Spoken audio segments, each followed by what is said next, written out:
Greater Hyderabad పై focus పెట్టింది కాంగ్రెస్. ఈసారి ఎలాగైనా గ్రేటర్ లో పూర్వ వైభవం తీసుకొచ్చేందుకు కసరత్తు చేస్తోంది. జూబ్లీ హిల్స్ లో గెలుపుతో గ్రేటర్ కాంగ్రెస్ క్యాడర్ లో జోష్ నింపింది. ఇక ఇదే ఊపును కంటిన్యూ చేయాలని అధికార పార్టీ డిసైడ్ అయింది. ముందుగా నగర వ్యాప్తంగా పార్టీ బలోపేతంపై ప్రణాళిక సిద్ధం చేస్తున్నారు పీసీసీ నేతలు.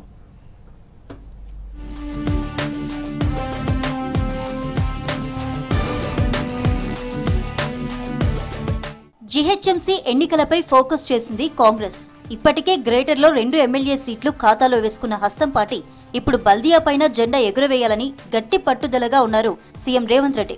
జూబ్లీహిల్స్ బైపోల్లో గెలుపు క్యాడర్లో ఉత్సాహాన్ని నింపింది. సిటీలో క్యాడర్ బలోపేతంపై దృష్టి సారించారు అగ్రనేతలు.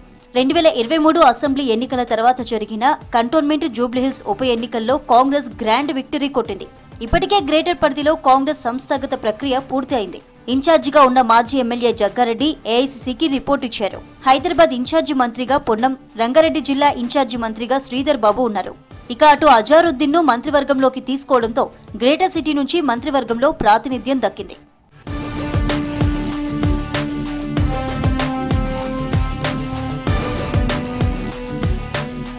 గత అసెంబ్లీ ఎన్నికల్లో గ్రేటర్ పరిధిలో కాంగ్రెస్ పార్టీకి అనుకున్న స్థాయిలో ఫలితాలు రాలేదు.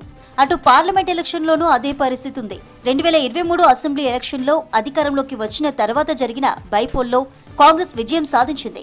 కంటోన్మెంట్ జూబ్లీహిల్స్ ఉప ఎన్నికల్లో గెలుపును జీహెచ్ఎంసీలోనూ కంటిన్యూ చేయాలని కాంగ్రెస్ భావిస్తోంది. గ్రేటర్ పరిధిలో పార్టీని సంస్థాగతంగా బలోపేతం చేయడం కోసం ప్రత్యేక ప్రణాళికలు రచిస్తోంది పీసీసీ. డివిజన్ల వారీగా కసరత్తులు స్టార్ట్ చేసింది.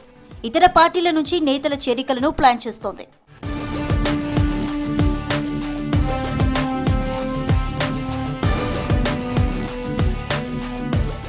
ఇక 2025 డిసెంబర్ నాటికి జీహెచ్ఎంసీ పదవీకాలం ముగియనుంది. ఈసారి ఎలాగైనా మేయర్ పీఠం హస్తగతం చేసుకోవాలని ఆ పార్టీ నేతలు భావిస్తున్నారు. ఇప్పటికే GHMC mayor, deputy mayor Congress లో జాయిన్ అయ్యారు. ఇతర పార్టీలకు చెందిన పలువురు కార్పొరేటర్లు హస్తంగూటికి చేరారు. ఖైరతాబాద్ బీఆర్ఎస్ ఎమ్మెల్యే దానం నాగేందర్ ను పార్టీలో చేర్చుకుని సికింద్రాబాద్ లోక్సభ అభ్యర్థిగా కాంగ్రెస్ పోటీ చేయించింది. గ్రేటర్ ఎన్నికల నాటికి బీఆర్ఎస్ కు చెందిన మరికొంతమంది ఎమ్మెల్యేలను పార్టీలో చేర్చుకునేలా కాంగ్రెస్ ప్లాన్ చేస్తోంది.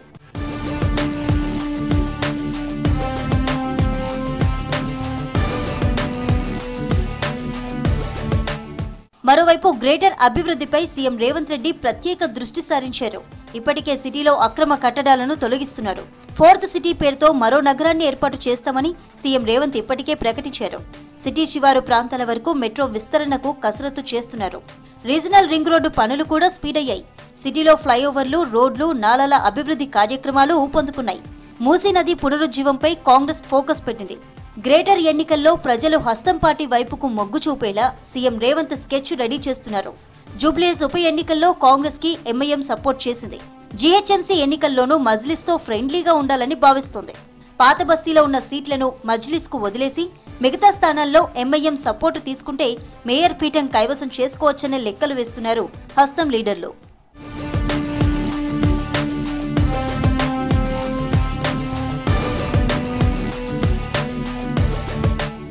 ఇక ఉమ్మడి రాష్ట్రంలో గ్రేటర్ పరిధిలో చక్రం తిప్పిన కాంగ్రెస్ 2014 తర్వాత డీలా పడింది. దీంతో ఇప్పుడు అధికార పార్టీగా తిరిగి గ్రేటర్లో సత్తా చాటాలని నేతలు భావిస్తున్నారు.